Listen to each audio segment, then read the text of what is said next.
Hey guys, before I get into the Kathy Shea story, I would like to tell you exactly why I decided to do this. Why I decided to figure out exactly what happened to Kathy. Uh, I have a reason, and it goes back to my childhood when I was Kathy's age. Okay, I also lived in Tyrone, just like Kathy, and I lived by West Baco where James worked,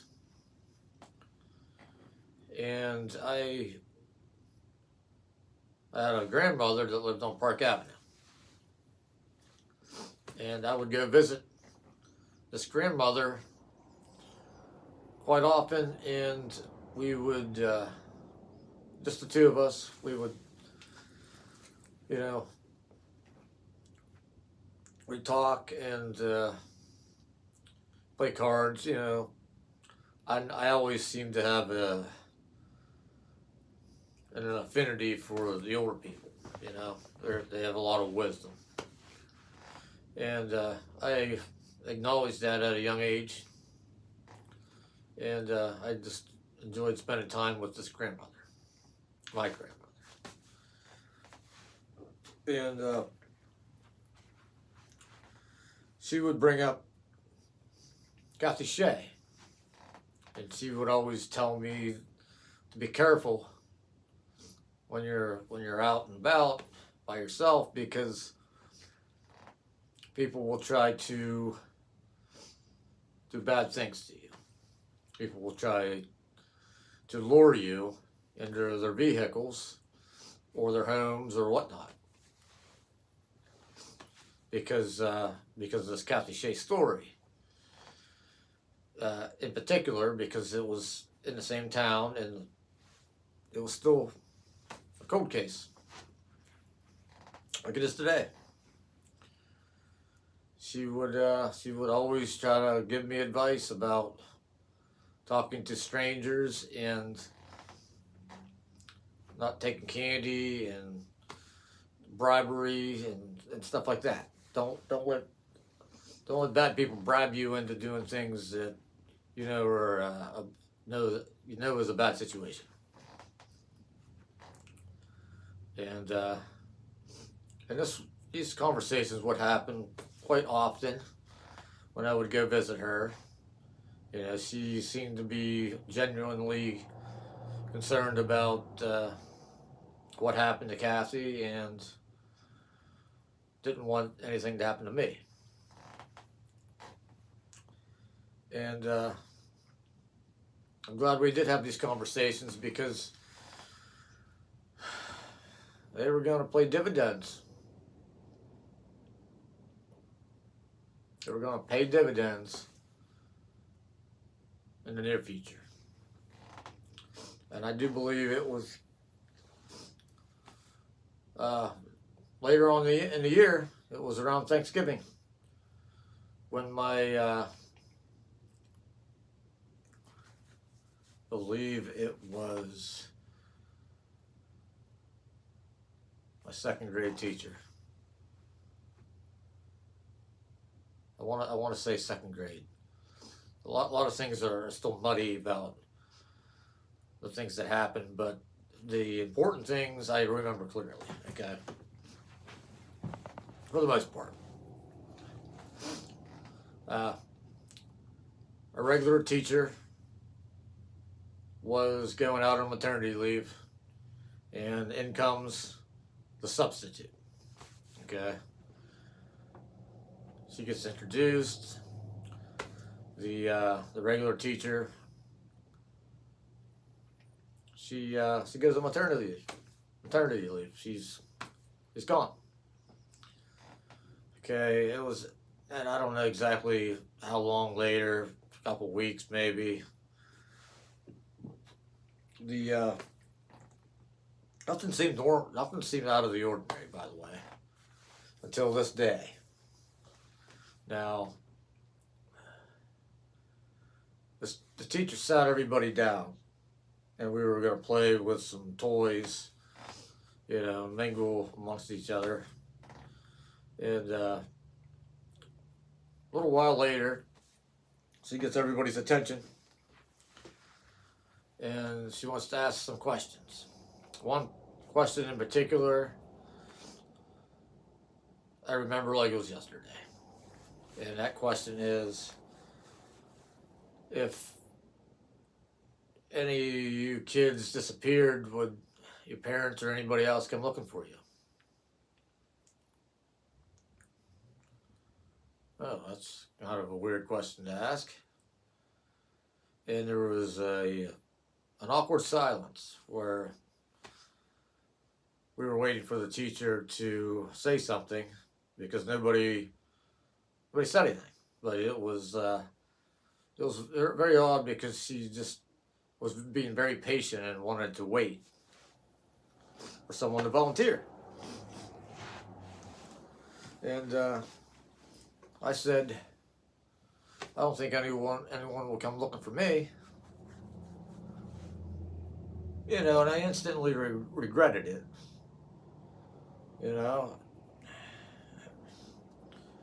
I instantly regretted it. And then she would ask questions about why that is, my family life, parents, yada, yada, yada, and that was the end of it. We went back to playing, and for what I remember, the teacher was exceptionally nice to me. Nothing crazy, but I feel like she liked me, okay? Which, when your teacher likes you, I guess that's a good thing. And I do believe, if I remember correctly, that I bought an apple in and put it on her desk. That's the only time I ever brought an apple in and put it on anybody's desk.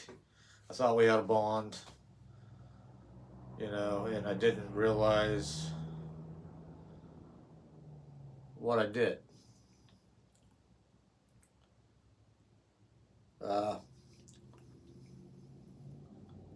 Fast forward.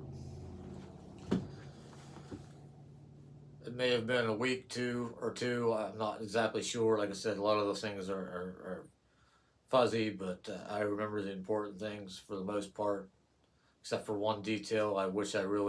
Two details, honestly, I wish I could remember, and that's her name and the car she drove. But on this particular day, I was leaving Logan School, and I was walking home alone, as I always did, because my brother and sister went to a different school. They went to Lincoln. So I was walking, and here's the stop in the crossing guard. And it kind of reminds me of Octave Long, where Octave Long was at his post, and I was trying to get across the street because my mom was going to meet me somewhere. And here comes, well, I didn't know it at the time, but I hear this woman yelling out of a car, and it says, "Do you need a ride?" And I'm looking around to see who she's talking to, and she's talking to me, okay? And it's that school teacher, I'm pleasantly surprised to see her, that's my teacher. And I say, no, thank you, I'm good. I only have a short walk, from here anyway. She says, oh, okay, no problem. Light turns green. She goes around the block. And before I know it, here she is again. But now the light's red, and the crossing guard is taking me across the street. But we stopped halfway in the middle of Pennsylvania Avenue because she asked me if I need a ride again. So now I'm having dialogue with this teacher again. And I say to her, no, I do not need a ride. I'm slightly irritated, to be honest with you, because I've already turned you down for a ride. I appreciate it, but I'd rather walk. Like Kathy. Kathy wanted to walk. I want to walk. Okay? And she gave me the most nasty look. I could see it in her eyes. It was, if looks could kill, I'd be dead. She says to the crossing guard, grab him. Apparently, they're in cahoots. Who would have known? And he decides that he wants to grab me. He's got a hold of my wrist, and he's trying to pick me up to carry me to the car where she's sitting in. And I'm not going willingly, so I decide, you have my arms, but my legs are free, so I decided to kick him in the shins, in the kneecaps, and I may have even kicked him in the groin. All I know is I did whatever I had to do to get the man to let me go, and it worked. And he called me an effing a-hole, and of course, whatever, that's fine. And but hey, you let go, buddy. And I was able to get to the sidewalk. I was able to cross the street, and out of nowhere, it was like the ground opened up, and my mom appeared. Yeah, it was crazy. And I said to her, these two tried to kidnap me. As the woman is still sitting in her car, as the teacher's still sitting in her car, and the crossing guards just give me this stupid look. And for some reason, we didn't call the police. I think my mom really questioned whether it actually happened or not, because it seemed a little far-fetched to her. But it definitely happened. It definitely happened. And she said to my brother and sister, well, you better keep an eye on your brother, because, we don't want anything to happen to him. But they went to a different school, so. But yeah, they definitely made sure that I was in good hands. Okay. But as everything calmed down and I processed what happened, I came to the conclusion that, the realization that I'm going to have to go back to school Monday, and I'm going to have to face this teacher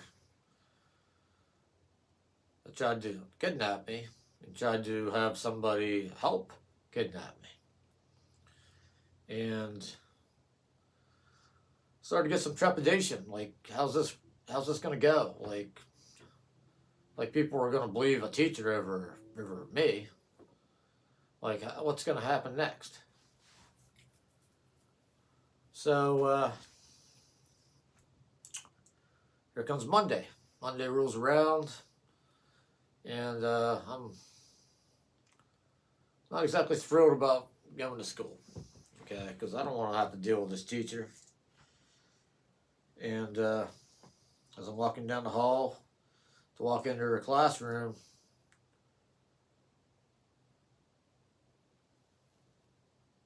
regular teacher's back from maternity leave.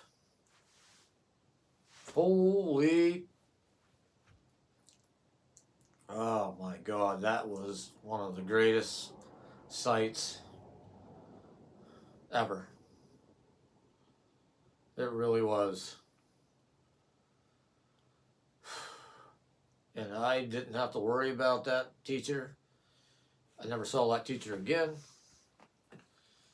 And quite honestly, the security or the crossing guard, yeah, I had a little bit of trepidation about walking down and dealing with him, but he acted like nothing even happened, and I don't know. He didn't seem like he was too bright anyway, but that's that on that story. And every time I hear the Kathy Shea case, I always think of what happened to me, and I wonder if something similar happened to her. But but I know she didn't have a substitute teacher. But I always wonder if there was one in the area that may have got Kathy to let her guard down, and she decided to go for a ride. But I guess this is what this is for, to find out exactly what did happen. So without further ado, let's get into the Kathy Shea story and see if we can make some sense into what exactly did happen to the young girl back in 1965. So we'll get into that next week. So.